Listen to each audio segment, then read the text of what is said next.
geografía española está repleta de lugares míticos, espirituales y misteriosos que siguen despertando el interés de los investigadores y de los propios caminantes o buscadores. En este sentido, nuestro país tiene una extraordinaria herencia cultural, mítica, religiosa y legendaria, acrecentada a lo largo de los siglos y fruto de la presencia en la península de pueblos tan dispares como los íberos, los celtas, los fenicios, los griegos, los romanos o los visigodos, sin olvidar al propio legado cristiano. Precisamente nuestro siguiente invitado en su última obra hace un completo recorrido por el rico patrimonio nacional desde la prehistoria hasta nuestros días. Pero ¿es cierto que el abuelo de Europa se encuentra en la península ibérica? ¿Qué enigmático templo del siglo VI a.C. se ha podido encontrar en Badajoz? ¿Qué leyenda, por ejemplo, hay en torno al origen y significado de los colores de la bandera blanca y verde andaluza? ¿Qué huella dejaron los templarios en nuestro país? ¿Quién descubrió la tumba del apóstol Santiago? ¿Qué secretos ocultan nuestros pueblos?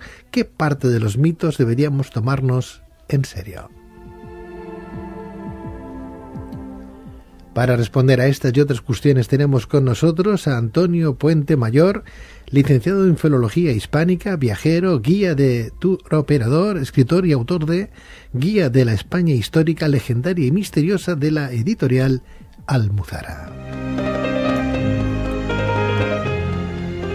Antonio Puente Mayor, muy buenas noches. Muy buenas noches, Pedro. Bienvenido.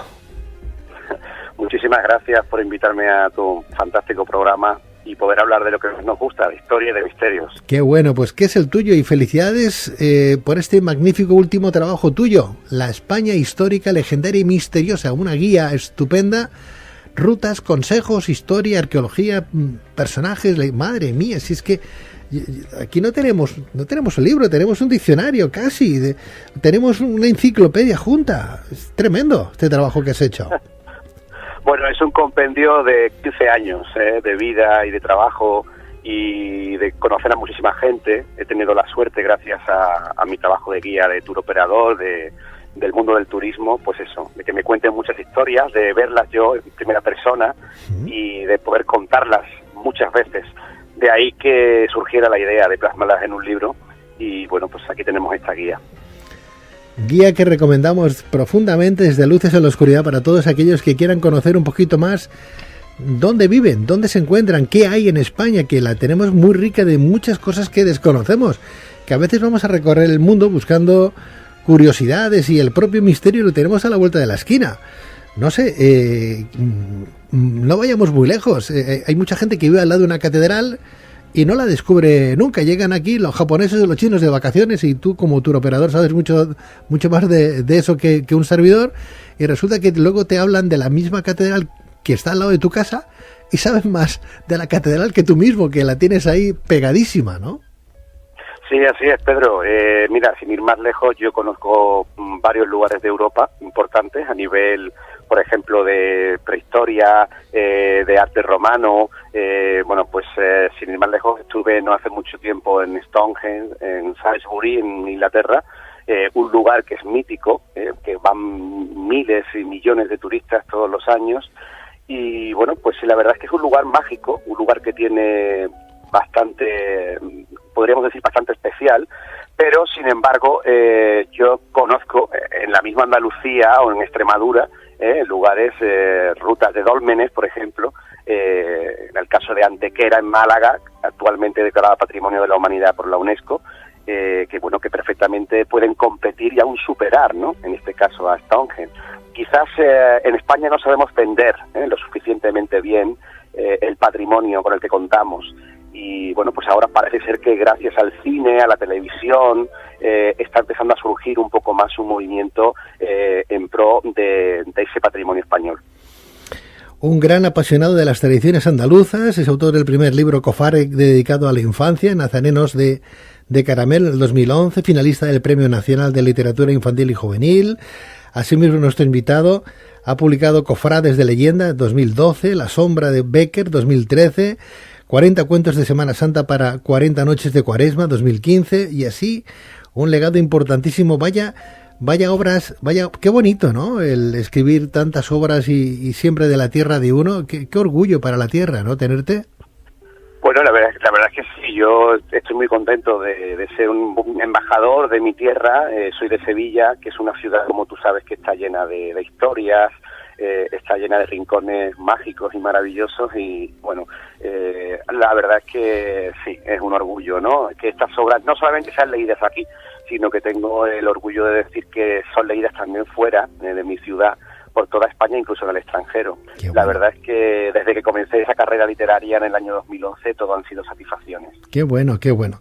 Pues nada, tenemos algo en común, porque eres cofrade de ¿qué hermandad? Bueno, pues mira, yo soy de dos hermandades que en Sevilla son muy conocidas. Una ya es el Cachorro del barrio de Triana, que es mi barrio, donde yo nací y me crié. Mira. Y la otra también es del barrio, que es San Gonzalo, una hermandad muy pujante actualmente. Muy bien, muy bien. Aquí un servidor es de la Macarena, ¿qué le vamos a hacer?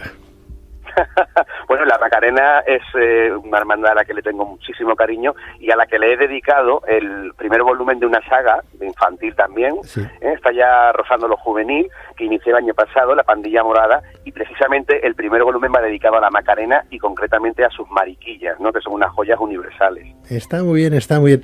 Y además yo tengo familia en Triana, o sea que conozco la tierra muy de cerca, ¿no? Está muy bien, está muy bien. Bueno, pues nada, hablamos con el Inki, casi es un hermano ya casi, ¿no? Es un hermano. Está muy bien, está muy bien. Bueno, háblame por favor de esas cosas que nos has escrito en este fantástico libro, en esta guía, y que nos vas a poner a todos de pie cuando empecemos a saber que tenemos tantas cosas fenomenales en esta península, ¿no? ¿Es cierto que el abuelo de Europa se encuentra en la península ibérica y concretamente en Burgos?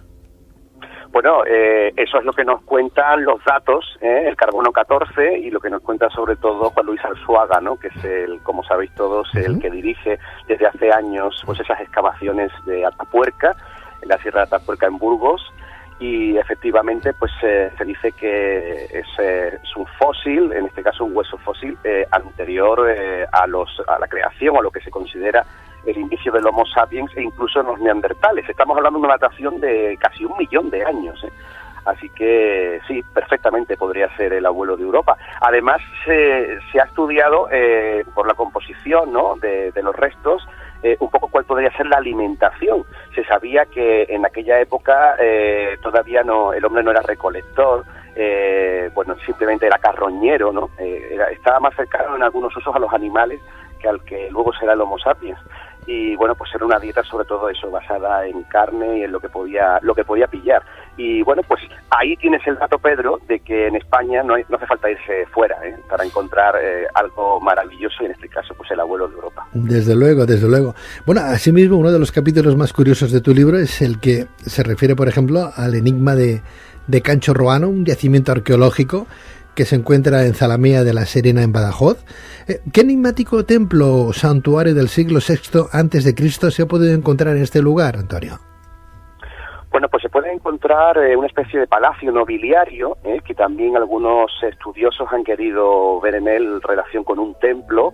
Lo más curioso de Cancho Roano, que yo tuve la suerte de descubrir in situ, fíjate, Pedro, que yo me enteré de este lugar por un documental de National Geographic, lo que son las cosas, ¿no? Un documental hecho por alemanes, concretamente, técnicos de la Universidad de Wuppertal en Alemania.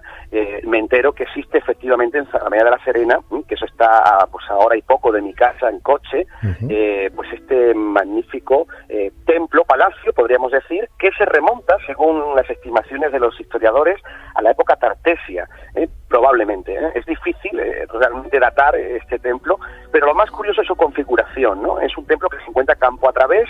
Hemos dicho Zalamea de la Serena, pero concretamente está en una finca privada, que es de la cual recibe el nombre, la finca de Cancho Roano. Y lo más curioso de todo es que tiene alrededor un foso con una única entrada.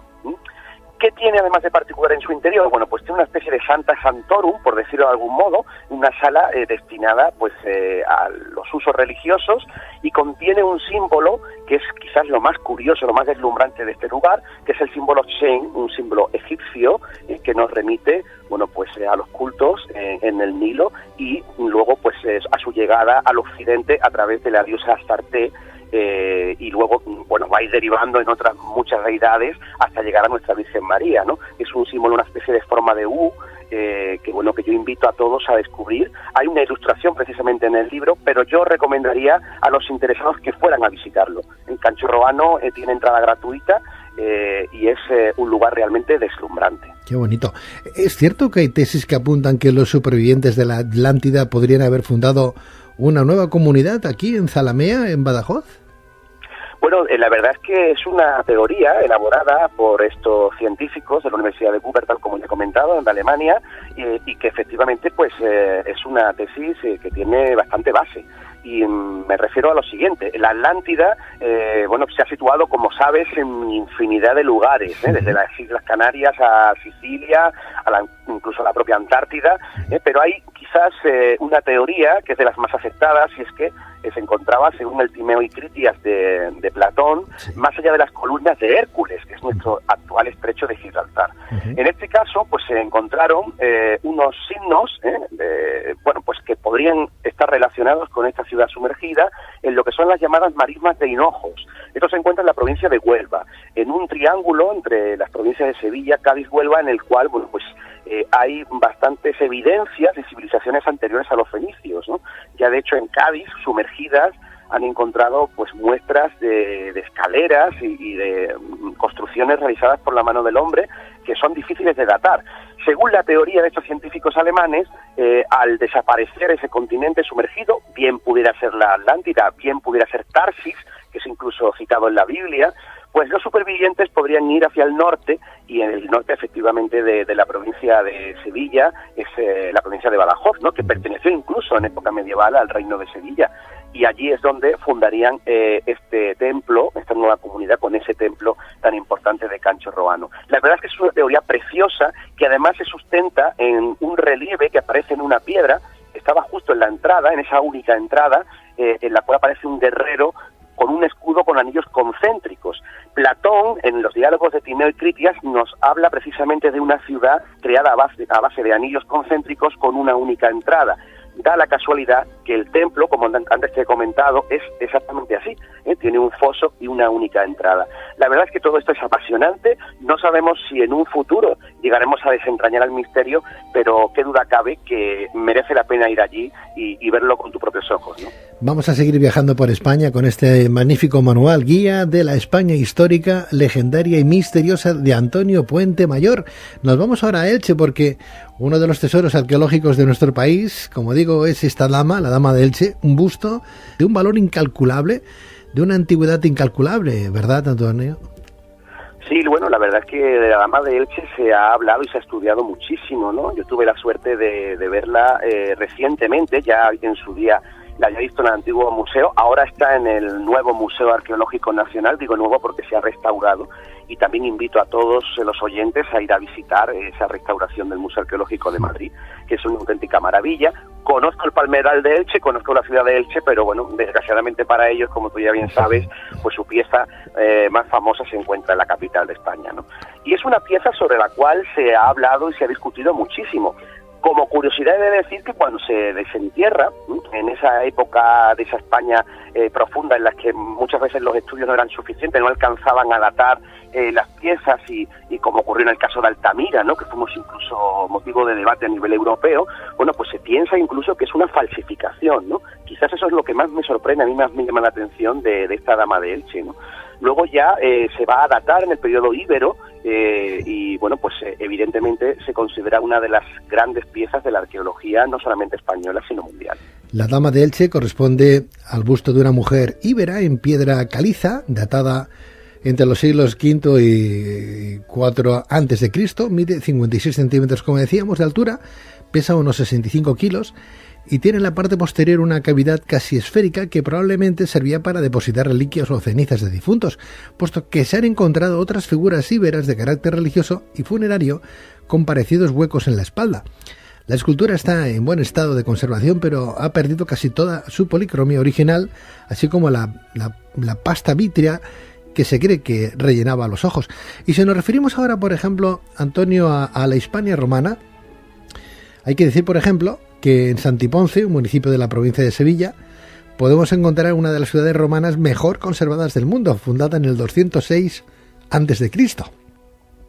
Sí, bueno, estamos hablando de Itálica, que además da la casualidad que está muy cerca de mi casa. Yo vivo en un municipio muy cercano a Santiponce, que es el lugar donde se ubica Itálica, llamado La Algaba, que fue fundación árabe. La Algaba significa el bosque, y estoy, bueno, pues a unos minutos de Santiponce. Tengo la suerte de pasar todos los días, cuando voy al trabajo, por delante de ese maravilloso enclave arqueológico que ahora estamos luchando para que se declare Patrimonio de la Humanidad por la UNESCO. Yo espero que se consiga. Se ha puesto muy de moda, Pedro, actualmente por el rodaje de la serie Juego de Tronos. Sí. Hay que decir esto. Yo sé que no sería necesario en este caso tener que mencionar a una serie de televisión para que los españoles disfrutaran de un enclave como Itálica, pero bueno, la verdad es que nos ha venido muy bien, ¿no?, para la promoción al exterior de este lugar. Bueno, pues de Itálica, ¿qué puedo contarte? Pues lo primero, que es el primer sitio arqueológico que yo conocí en mi vida, desde que era un niño pequeño. Bueno, pues mis padres están únicamente a 8 kilómetros de la ciudad, de la capital, Sevilla, y bueno, pues es el primer lugar arqueológico fuera de mi propia capital. Ya en Sevilla tenemos evidentemente restos romanos, árabes, almohades, de todas las épocas, ¿no? Pero en el caso de Itálica es un lugar deslumbrante. Fíjate si es interesante y bonito que yo, desde que lo conocí, tenemos uno de los mayores anfiteatros del mundo romano, también un teatro al que tengo la suerte de acudir mucho a las representaciones que se hacen actualmente. Tiene restos de mosaicos, casas realmente deslumbrantes, villas, bueno, tiene absolutamente de todo. Pero fíjate si me interesó que uno de mis sueños era conocer Pompeya, realmente otra ciudad que todo el mundo ha oído hablar de ella, excavada, y que se encuentra pues casi intacta, ¿no? Evidentemente el estado de conservación de Pompeya es mucho mayor gracias a esa lava del volcán Vesubio, que prácticamente pues la conservó, la preservó con sus pinturas y con todo el ajuar. Pero en el caso de Itálica, bueno, pues tenemos quizás lo más parecido, junto con, evidentemente, el yacimiento arqueológico de Mérida, ¿no?, de Mérida Augusta, que también menciono en el libro y que merece la pena muchísimo disfrutar. Hay una estela, por cierto, que se descubrió en ese anfiteatro romano de Itálica, para que todo el mundo me entienda, el lugar donde se celebraban los juegos, esos deportes habituales, lucha de gladiadores, y concretamente una estela que, bueno, pues siempre hemos visto la copia. Y vuelvo a referirme al Museo Arqueológico Nacional de Madrid, recién restaurado. Ahora han puesto la pieza original, la han puesto en valor, y bueno, pues se pueden leer, por ejemplo, curiosidades relacionadas con los gladiadores. La verdad es que es una pieza interesantísima, ¿no? Que además también te invita a conocer otro lugar maravilloso, también en Extremadura, que es el Museo de Arte Romano, obra de Rafael Moneo, del arquitecto navarro, que bueno, pues contiene algunas de las piezas del mundo romano más interesantes que tenemos, yo diría que en toda Europa, ¿no? Así que tanto Itálica como Mérida Augusta, por supuesto Tarraco, ¿no?, lo que era la antigua ciudad de Tarraco, capital de la Tarraconense en Cataluña, también muy interesante, o Cartago Nova, la actual Cartagena en Murcia. Son lugares, son enclaves realmente maravillosos relacionados con el mundo romano, por no hablar de Segóbriga, evidentemente Málaga también tiene un teatro maravilloso. Bueno, hay tantísimo de Roma en España que merece la pena, bueno, por eso, recorrerla y disfrutar. Hablemos ahora, Antonio, de la leyenda en torno a esta visita del mítico Hércules, a nuestro país. Bueno, pues Hércules es un personaje que tiene una enorme relación con la península ibérica. Mira, da la casualidad, no te va a sorprender, pero sí, esta entrevista la estoy realizando justo al lado de una columna que tenemos en Sevilla, una columna romana que le llama la columna de Hércules, la Alameda de Hércules concretamente, ¿no? La columna de Hércules es la de Julio César, o como popularmente se le decía en la Sevilla antigua, los Hércules de la Alameda, ¿no? ¿Por qué esa relación de Hércules? Bueno, pues se piensa que en los 12 trabajos, uno de los lugares a los que pudo acudir Hércules fue a la península ibérica, ¿no? De ahí que haya relación directa con el estrecho de Gibraltar y que tenga tanta relación con ciudades trimilenarias, como es el caso de Cádiz, ¿no?, la Gades romana. Y bueno, pues es un personaje que está en la memoria colectiva de todos los españoles y en la cultura popular occidental, ¿no? Así que es un personaje que quiero que descubran los lectores y que se adentren en esas leyendas y en esas curiosidades, ¿no?, que desglosamos en el libro. Por otro lado, estimado Antonio, la bandera andaluza está compuesta por los colores blanco y verde y me gustaría a mí conocer, o mejor dicho, transmitir a nuestros oyentes la curiosidad histórica y leyenda que hay en torno al origen y significado de los colores de esta bandera andaluza. Bueno, la bandera andaluza tiene mucho que ver con el mundo árabe. Como ya sabes, si acudimos a países como es el caso de Arabia Saudí, pues seguramente la gente va a ver que el color verde y el color blanco están siempre presentes, ¿no? Los Emiratos Árabes también tienen el color verde y el blanco. Bueno, pues es una simbología, como ya sabes, que tiene que ver con Andalucía en general. Esto le debemos mucho a la figura de Blas Infante, que fue un gran estudioso de la cultura andaluza en general en su relación con todo lo que era el mundo árabe, ¿no?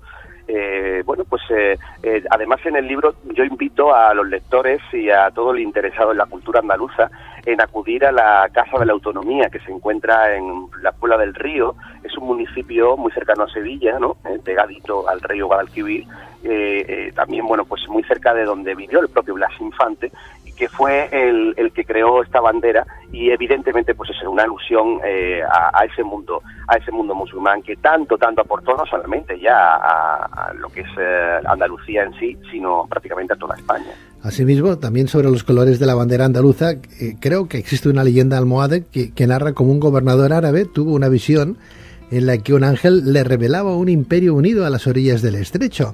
En este sentido, el verde sería el paraíso del Al-Ándalus y el blanco el mesiánico Almogreb, ¿no? Sí, efectivamente, claro. Es que todo, si te das cuenta, Pedro, todo las explicaciones que tenemos muchas veces están basadas en leyendas, ¿no? Hay muchísimas leyendas en España, algunas realmente maravillosas y que nos sirven un poquito para entender muchas de esas cuestiones que, de no ser por las narraciones fantásticas, muchas veces no podríamos llegar a discernir, ¿no? Hay una leyenda que se me viene ahora a la cabeza, ¿no? Que tiene que ver directamente con la cruz de Cristo, con el trozo más grande de la cruz de Cristo, que es la leyenda áurea, una leyenda que Jacobo de la Vorágine, que estamos hablando que es un religioso medieval, va a recoger como tantas y tantas leyendas religiosas de España, y que además en el año 2017 pues ha estado muy en boga porque se ha conmemorado el año jubilar del lugar donde se encuentra, que es en Líbano, la comarca de Líbano, en los picos de Europa, ¿no? Es la leyenda que nos cuenta cómo Santa Elena, la madre del emperador Constantino, que fue quien institucionalizó la religión cristiana en el Imperio Romano, acude a Jerusalén, a los santos lugares, intenta encontrar el sitio donde fue depositada la cruz de Cristo y el lugar donde fue enterrado, y tras una investigación no exenta de episodios curiosos, milagrosos, que yo intento explicar en el libro, bueno, pues encuentra efectivamente esa cruz y la va a partir de determinados trozos. Uno de esos trozos tenemos la suerte de que llega a España. Esto ya les digo que es leyenda, pero una leyenda que tiene, bueno, pues cierto contenido religioso e incluso histórico. Hay que decir que ese trozo de la cruz de Cristo, que es el mayor que tenemos en Europa, ha sido datado por el carbono 14. Yo tengo la suerte de conocerlo muy de cerca, porque tengo amistad con franciscanos que lo custodian y me han enseñado, bueno, pues la madera la he podido tocar muchas veces, besarla, como cualquier peregrino que se acerca hasta allí, y efectivamente es una madera datada en la Palestina del siglo I. Si es la cruz de Cristo o no, eso probablemente nunca lo sabremos, es cuestión de fe de cada uno, ¿no?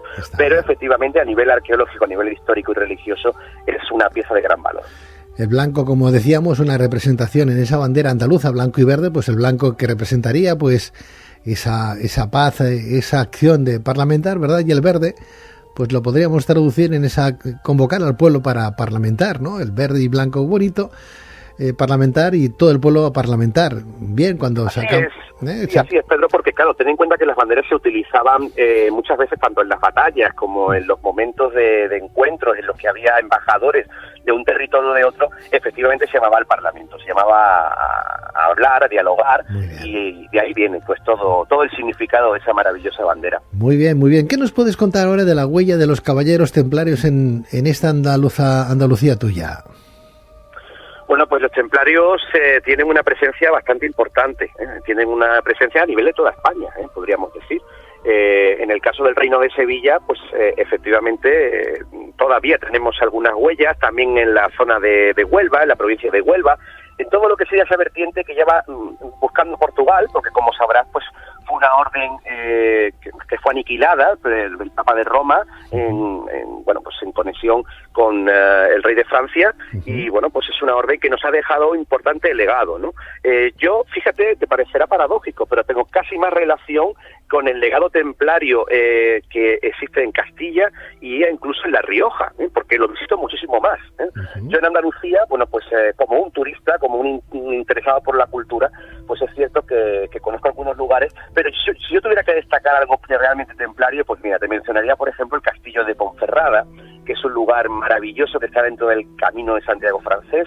He tenido la suerte de conocerlo, y una iglesia particularmente que me gusta muchísimo, que es la iglesia de Veracruz. Se encuentra en la ciudad de Segovia. No sé si conoces Segovia, me imagino que sí. Sí, y conozco la iglesia. Creo que habían dos iglesias como la de Veracruz, y a una se la llevaron fuera de España, piedra a piedra. Claro, efectivamente.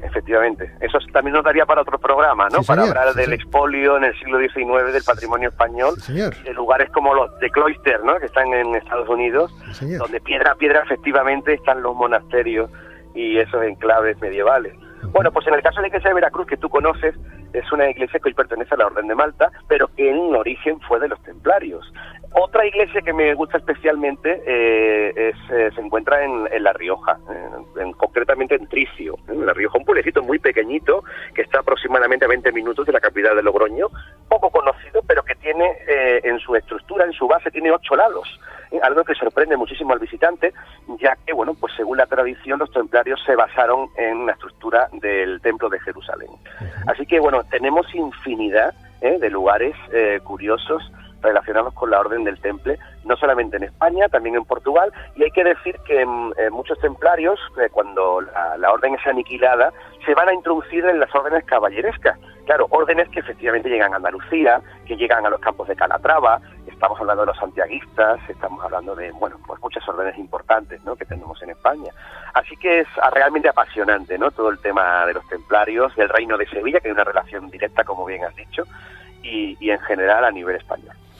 Antonio, estamos haciendo un recorrido por tu magnífica guía de la España histórica, legendaria y misteriosa, pero a mí me gustaría que nos hablaras un poquito de, ya que estamos hablando de leyendas, de esa leyenda que habla de San Borondón. ¿Qué nos puedes contar de San Borondón? ¿Cómo surgió este mito?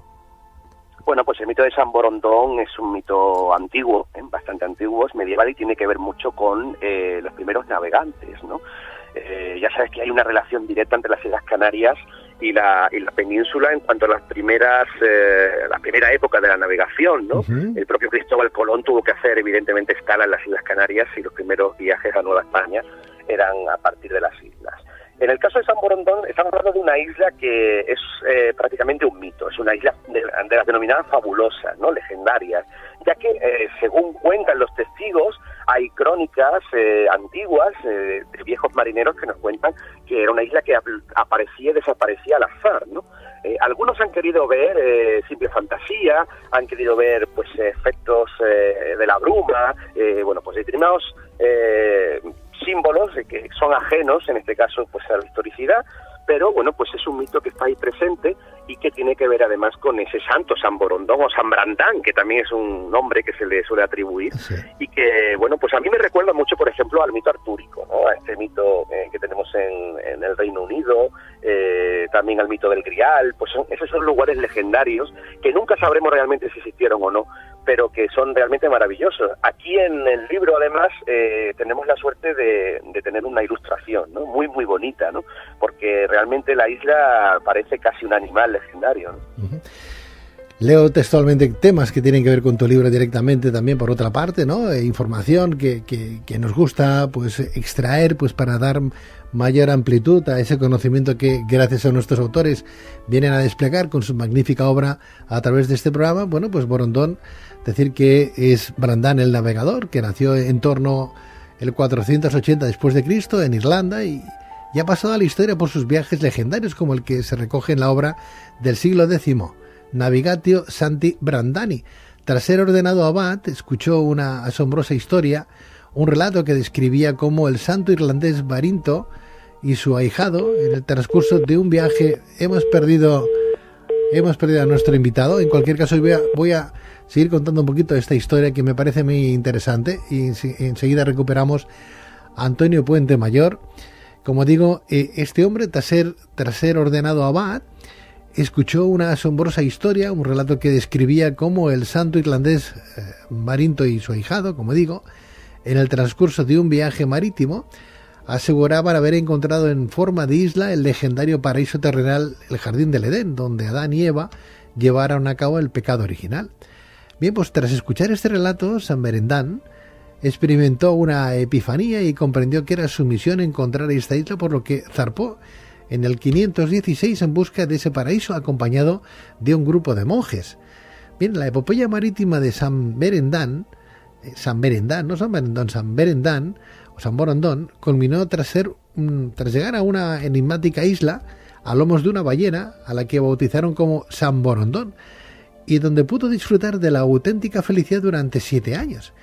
Y en este sentido, los sucesos de este asombroso viaje fueron transmitidos de boca a oreja durante 300 años, hasta que se llegaron a plasmar en un códice del siglo X, conocido como Navigatio Sancti Brandani. Y asimismo hoy, por la isla, a través de esta isla de San Borondón, es una leyenda popular de las Islas Canarias sobre una isla que aparece y desaparece desde hace varios siglos. Bueno, hemos recuperado a don Antonio. Antonio, sigues ahí, ¿no?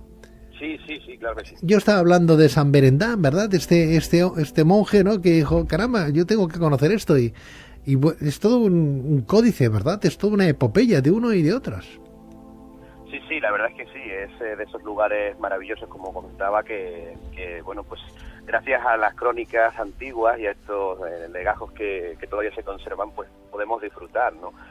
Yo lo relacionaba pues con otros mitos, como de los muchos que tenemos en España, sí, ¿no? Sí. Como el mito del Grial. Y la verdad es que esa ilustración que comentas ahí en el libro, pues te da pie un poco a pensar en esa magia que rodeaban a los viajes a través del Atlántico, ¿no? Y que, bueno, pues ya con el descubrimiento de América y bueno, pues las posteriores conquistas, van a ir desapareciendo todos esos mitos, pero sin duda San Borondón sigue todavía en el imaginario de todos los canarios. Uh-huh. ¿Qué nos puedes contar ahora, Antonio, llegando ya a este punto final de esta entrevista? ¿Qué nos puedes contar ahora de los misterios del Escorial? ¿Qué misterios? ¿A qué misterios te refieres? Bueno, para empezar, el Escorial no sé si sabes que es una de las llamadas octava maravilla del mundo. Uh-huh. Ya en su época se consideró así.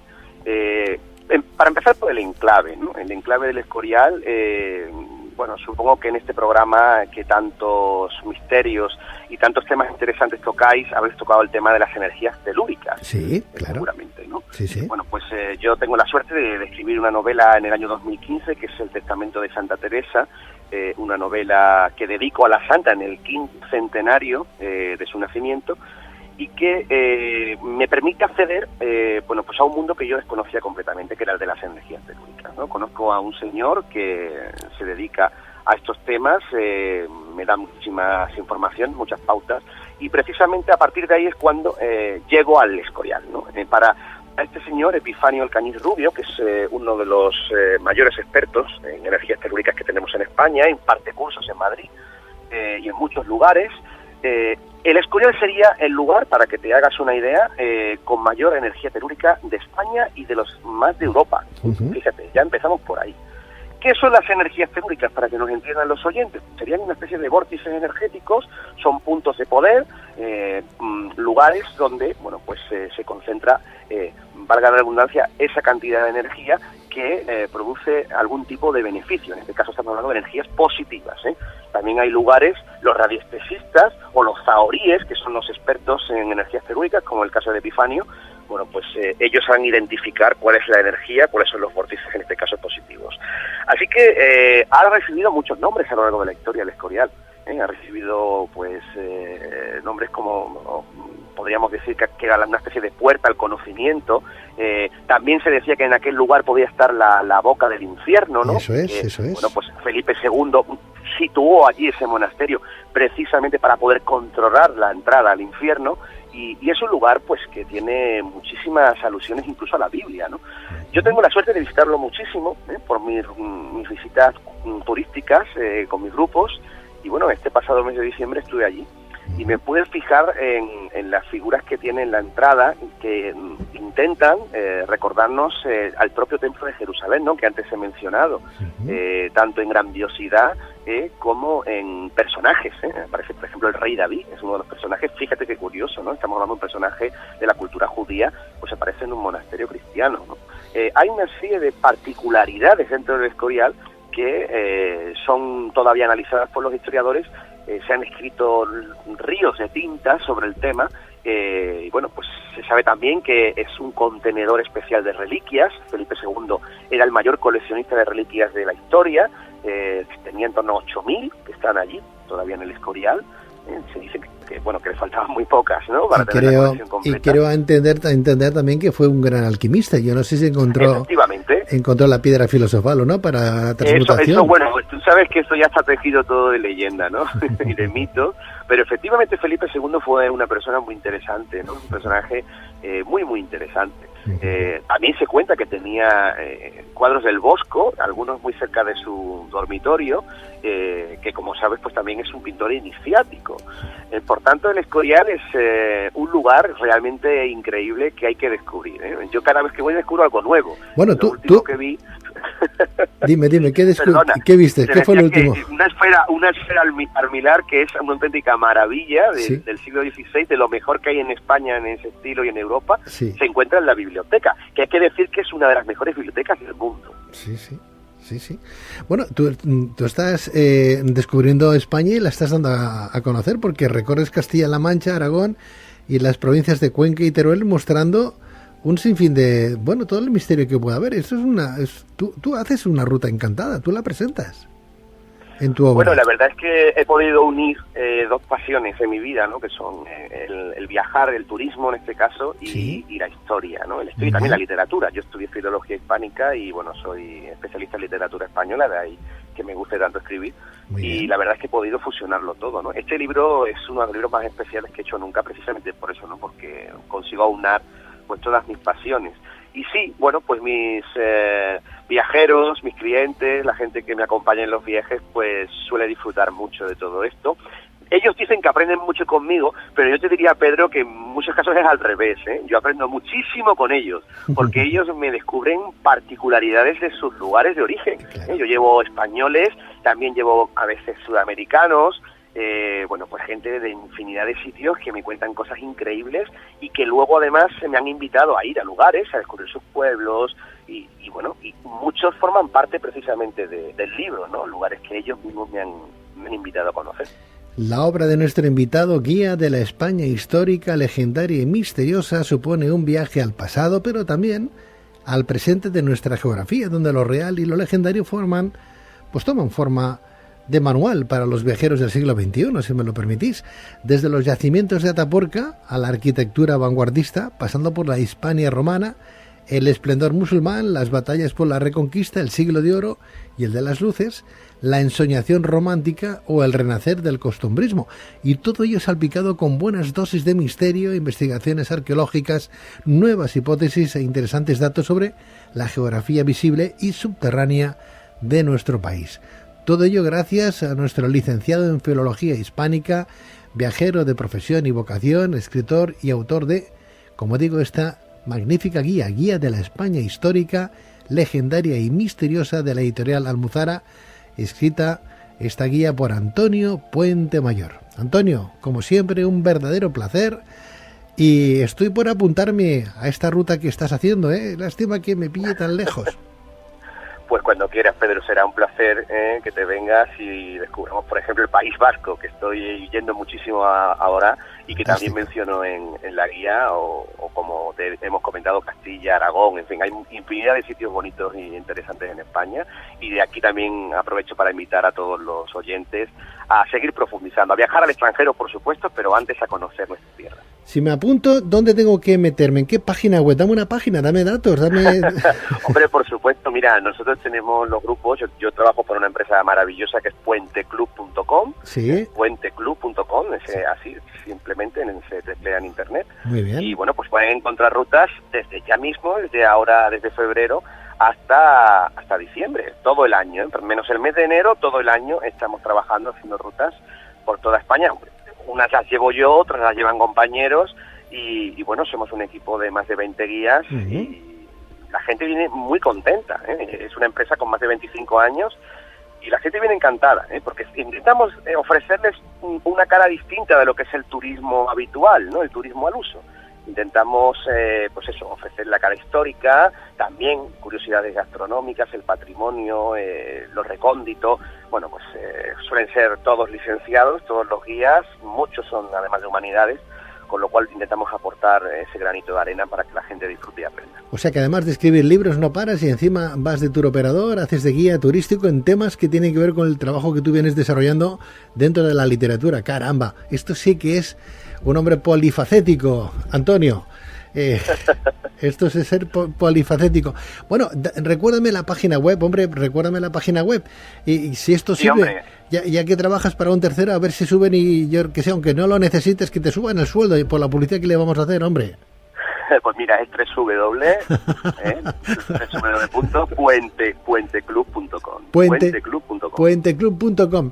Bueno, no lo sé, no sé si lo he hecho bien o he hecho mal, Antonio. Yo no sé si te he puesto ahora en una tesitura. No, lo has hecho fenomenal porque verdaderamente, bueno, viene muy bien. En estos tiempos que corren la publicidad, toda siempre es buena. Sí. Y estamos en periodo precisamente ahora de promoción de los viajes de primavera y verano, así que nos viene fenomenal, ¿eh? Bueno, pues que hay rutas maravillosas por toda España. Que sepan que además tienen ahí como un director de marketing muy puesto.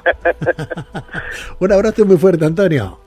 Un abrazo para ti, Pedro, y muchísimas gracias por invitarme a tu programa. Un placer y hasta siempre. Que vaya bien. Adiós, Antonio.